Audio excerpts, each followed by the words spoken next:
Hello everyone, welcome to 99 Notes. This is the second lecture in our ethics series and today we are going to learn what are human values. So let us begin with our lecture today. तो सबसे पहले ये सवाल उठता है कि values actual में होती क्या है. So values are the individual principles or qualities that guide judgment and behavior of a person or a group. Example के तौर पे अगर आपके अंदर एक वैल्यू है ऑनेस्टी, आप कहीं पर भी जा रहे हैं और सड़क पे अचानक से आपको एक वॉलेट मिला, उस वॉलेट में से अगर आप ऑनेस्ट हैं तो उस वॉलेट को उठाकर आप उसके ओनर की आइडेंटिटी ढूंढने की कोशिश करेंगे, उसका एड्रेस ढूंढने की कोशिश करेंगे और वो वॉलेट आप उसके ओनर को लौटा देंगे. लेकिन अगर आप डिसऑनेस्ट हैं तो उस केस में जैसे ही आपको वॉलेट मिलेगा तो आपके अंदर डिसऑनेस्टी की वैल्यू है तो आप ये सोचेंगे कि ये वॉलेट आप अपने पास ही रख लें. So a value will decide your conduct, your behaviour. If you are honest, if you are dishonest, it will decide how your actions would be. Then coming on to the next point, it acts as a standard of behavior helping the individual to distinguish right from wrong. Now what is right, what is wrong will be distinguished based on the values that you have. If you have the value of tolerance, अगर आपके अंदर tolerance की value है तो आप diversity में रहते हुए भी टॉलरेंस शो करेंगे. This is the main crux of value. हमारे बिहेवियर में क्या हमें एक्शन लेना है, क्या नहीं लेना है, जो स्टैंडर्ड सेट करता है वो वैल्यू सेट करता है. हमारे कैसे एक्शंस होंगे, सही होंगे, बुरे होंगे, वो सब डिटरमाइन करने के लिए value is the main thing that plays the role. Values are an inbuilt mechanism which distinguishes the right from wrong, the do's and don'ts of any action even when no one is looking. अगर आप कोई भी action कर रहे हैं, हो सकता है वो एक्शन आप इसलिए कर रहे हैं क्योंकि आपके अंदर कुछ इनबिल्ट वैल्यूज हैं. हमने बचपन से ही एक अच्छी वैल्यू सीखी है, that is the value of sharing and love. बचपन से जब हम फैमिली में रहते हैं तो हमें हमेशा शेयरिंग सिखाया जाता है, हमें लव सिखाया जाता है हमारे पेरेंट्स के द्वारा, इमीडिएट फैमिली मेंबर्स के द्वारा. ये एक ऐसी वैल्यू है जो हमें ये बताती है कि किस तरीके से हमें सोसाइटी में एग्जिस्ट करना है और ये एक इनबिल्ट मैकेनिज्म है जो अल्टीमेटली हमें राइट और रॉन्ग के बीच में डिफरेंस बताता है. एग्जाम्पल के तौर पे आप किसी रोड पे चल रहे हैं और आपको फाइनली अचानक से पता चला कि यहाँ पर एक ये भिखारी है, बैगर है और उसको भूख लग रही है. He is quite hungry. तो उस केस में आपने, क्योंकि बचपन से एक इनबिल्ट मैकेनिज्म है sharing, love and caring, you have learned these values, sharing, love and caring. It will now work as an inbuilt mechanism. Inbuilt mechanism और यही वैल्यूज हैं जो आपको प्रेरित करेगी इस चीज के लिए कि आप उस हंग्री पर्सन को खाना दें. So this is how values actually plays role in your day to day life.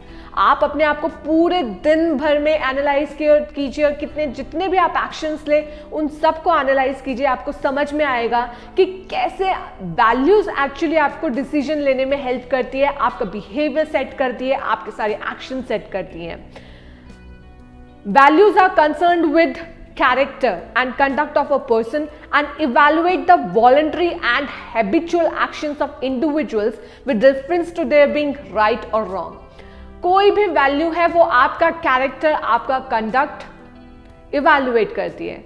जब आप कहीं किसी पर्टिकुलर सिचुएशन में ऑनेस्टी शो करते हैं, अगर कोई नहीं भी आपको देख रहा है लेकिन आप तब भी ऑनेस्ट बिहेवियर शो कर रहे हैं, it means it is the value of honesty that is making you to do these particular acts that are honest in nature.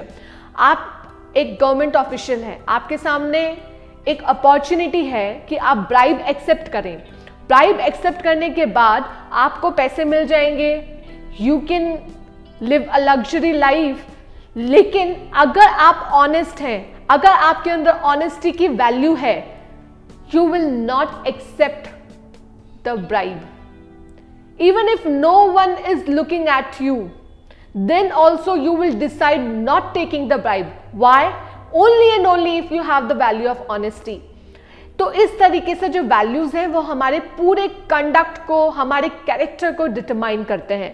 Now interesting thing is that values can be positive as well as values can be negative. If you have the value of calmness, just opposite of it will be stressful. If you have the value of honesty, just opposite will be the value of dishonesty. If you have the value of tolerance, just opposite will be the value of intolerance. ये सारी values हैं. तो values can be negative as well as values can be positive also. Now looking on to another aspect, what is belief? हम कई बार बोलते हैं हमारा ये बिलीफ है, हमारा ये बिलीफ है, लेकिन सबसे पहले सवाल तो ये उठता है कि बिलीफ एक्चुअली में होता क्या है. So belief is an idea that a person holds as being true. Belief वो आइडिया है जो कि एक इंसान को लगता है कि ये सही है. इट मे और may not be having any rational banking. It may और मे नॉट बी ट्रू. वो आइडिया जो एक पर्सन ने रखा हुआ है अपने माइंड में, वो सही भी हो सकता है और वो गलत भी हो सकता है. It can be any of the two. But still a person has believe that whatever he और she is thinking is true. For example, belief in God.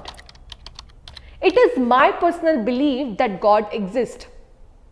Right now, when I believe in God, I am not asking whether this particular fact, whether this particular statement is true or not. But it is my thinking that I believe that God exists in this world. So there are so many beliefs that we have. So for example, you believe in yourself that you will definitely achieve success. Right now we are not getting into the crux of the fact whether you will be able to achieve success or not, but it is your thought that you will definitely achieve success and it becomes your belief. So remember very well the definition of belief, that belief is simply an idea that a person holds as being true. And you know, the most important thing is, when a particular belief is long lasting, it becomes the central part of a person's outlook, and then belief transforms into value. जब आप एक thought को बहुत समय तक लगातार रखते हैं तो वो बिलीफ आपकी एक वैल्यू बन जाती है. For example, you have believed in the law of karma. What is law of karma, by the way? Law of karma says if you will do good, good will happen to you. If you will do bad, bad will happen to you. Right? This is law of karma. You believe in law of karma. When you have a long lasting belief in this law of karma and you act according to this belief, gradually you will develop the value of honesty. क्योंकि आपको पता है कि अगर आपने dishonest behaviour अभी show किया तो डिसऑनेस्टी मीन्स आपके साथ कल गलत होगा. Bad will have bad effects according to law of karma. And if you behave good then you will have good results. तो उस हिसाब से you will build this value of honesty. So when a belief is long lasting, it transforms into a value gradually. But now, what are the characteristics of values? Values are inbuilt as an outcome of knowledge as well as beliefs. When you have the knowledge of law of karma, when you have the particular belief that you should act in the so and so manner, gradually your belief will transform into a value that we have already studied. Values, they are the core of human personality. You have the value that you are a responsible person. You have the value that you are a tolerant person. You are a transparent person. You show objectivity. These are the values, and they form the human personality. In values के कारण ही आपका character, आपकी personality develop होती है. अगर एक person है उसके अंदर बहुत गुस्सा है, वो बहुत एंगर शो करता है, तो उसकी पर्सनालिटी उस वैल्यू के कारण, जो कि वैल्यू अच्छी नहीं है, this is the bad value of showing anger, तो इस वैल्यू के कारण उसकी पर्सनालिटी वैसे ही बन जाएगी. और अगर कोई ऐसा पर्सन है जो कि बहुत हम्बल है, पोलाइट है, बहुत पीसफुल है, तो उसकी पर्सनालिटी उसी के हिसाब से बन जाएगी. So values, they are the core of human personality. Then values are concern with the character and conduct of a person. What are the functions of values?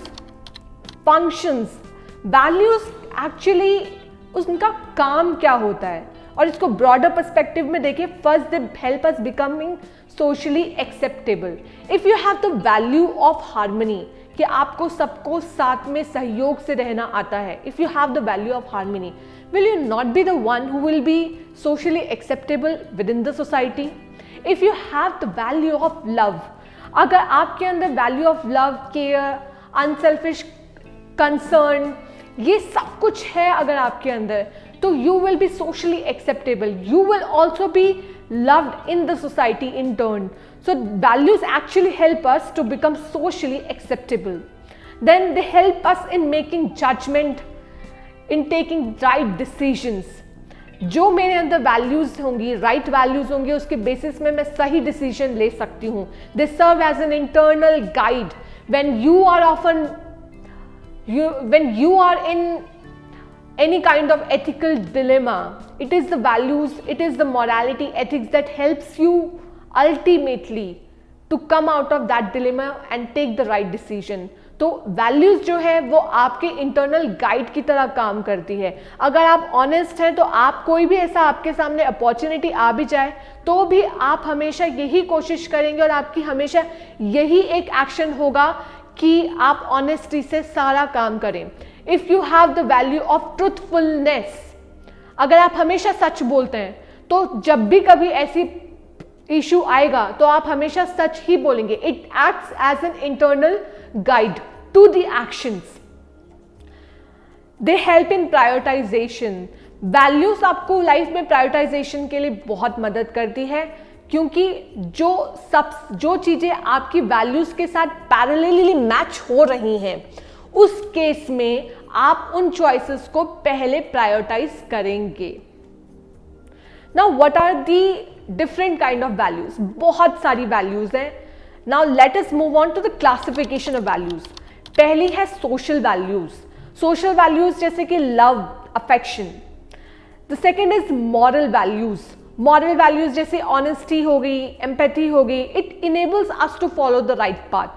Then the religious values, for example showing respect to the holy books, Quran, Gita. Then preaching humanity. These are some of the religious values. What are the national value? The fourth one, national value, it encourages us to imbibe the feeling of patriotism. For example, respecting national flag and national anthem. When you respect your flag, when you respect your national symbols, it is actually a way you show respect to your nation, you show patriotism, and that forms the national value also. Civic values. What is civic values? If you stand in a queue, if you follow the traffic rules, if you put up all the garbage in the dustbin, these are parts of the civic values. Political values include liberty, equality, democracy, unity, diversity. And economic value, the seventh one, economic value, it believes in the values like socialism, capitalism, globalization. These forms the economic values. Now basically अब values can also be classified into two parts. Values को हम दो और part में divide कर सकते हैं. One is the terminal value and another one is the instrumental value. Now terminal value is also called as the intrinsic value, while the instrumental value is also called as the extrinsic value. Now let us look at what is terminal values and what is instrumental values. So terminal values, they are the goals that a person would like to achieve during his or her lifetime. ये वो goals है, terminal means ultimate goal. वो goals जो कि ultimately एक person चाहता है कि वो achieve करे. और वहीं इंस्ट्रूमेंटल वैल्यूज की अगर हम बात करें तो they are modes of behaviour by which you achieve the terminal values. Instrumental values वो मीन्स होता है, वो वैल्यूज होते हैं जिसके जरिए आप अल्टीमेटली टर्मिनल वैल्यूज तक पहुंचते हैं. तो दोनों को समझना बहुत जरूरी है. मैं अगर टर्मिनल वैल्यू को बात करूं तो terminal value they are end in itself, they are the my ultimate goal, final goal है टर्मिनल वैल्यू. और वहीं अगर मैं इंस्ट्रूमेंटल वैल्यू की बात करूं तो what is instrumental value? They are means to an end. अगर मुझे टर्मिनल वैल्यू तक पहुंचना है, this is the terminal value, तो उसके लिए ये इंस्ट्रूमेंटल वैल्यू है. मुझे अपना रास्ता इस इंस्ट्रूमेंटल वैल्यू के जरिए तय करके तब टर्मिनल वैल्यू तक पहुंचना होगा. For example, hardworking, aspiring, ambitious, these are the instrumental values. अब अगर मैं आपसे इस समय एक सवाल पूछूं कि आप इस समय एथिक्स पढ़ रहे हैं, क्यों पढ़ रहे हैं? अल्टीमेटली इसलिए पढ़ रहे हैं ना जिससे कि आप एथिक्स में अच्छे मार्क्स लेकर आ पाए. And for that you are showing the values of ambitiousness, hard work, aspiration. You are showing all these values. तो आपकी जो इंस्ट्रूमेंटल वैल्यू है वो ये है, हार्ड वर्क, एस्पिरेशन, एम्बिशियस. और इसलिए आज आप एथिक्स पढ़ रहे हैं क्योंकि आपको एथिक्स में अच्छे मार्क्स लाने हैं. दिस इज द इंस्ट्रूमेंट, रास्ता है ये. अब अगर हम दूसरी बात करें टर्मिनल वैल्यूज की, तो अपने आप से पूछ कर देखो कि आप एथिक्स पढ़ रहे हो सिविल सर्वेंट बनने के लिए, but why do you want to become a civil servant at the first place? आपको क्यों सिविल सर्वेंट बनना है? When you look at it you will ultimately find कि आपको लाइफ में सक्सेस तो चाहिए, but you are looking forward to a sense of accomplishment कि हाँ मैंने कुछ लाइफ में अचीव करा है. तो जो आपका हायर पर्पस है, the higher purpose behind becoming a civil servant is a sense of accomplishment.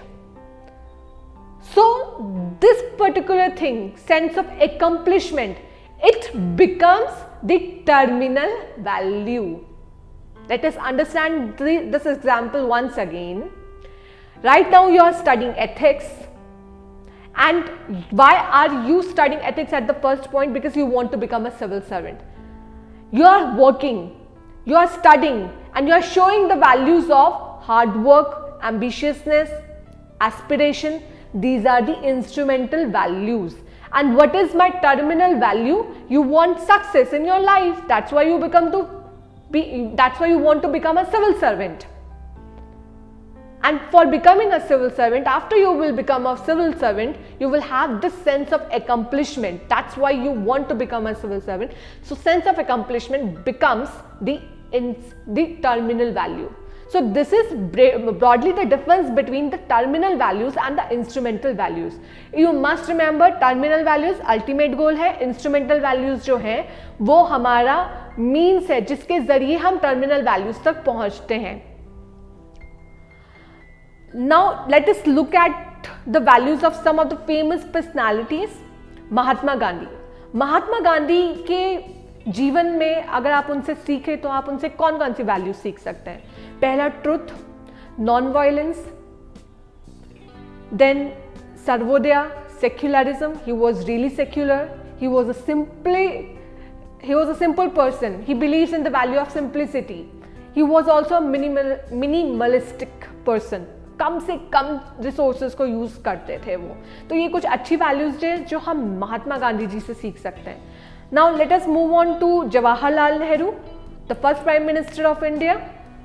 उनसे हम क्या सीखते हैं? The value of democracy, the value of secularism, socialism, self determinism. ये कुछ अच्छी वैल्यूज है जो हम उनके लाइफ से सीख सकते हैं.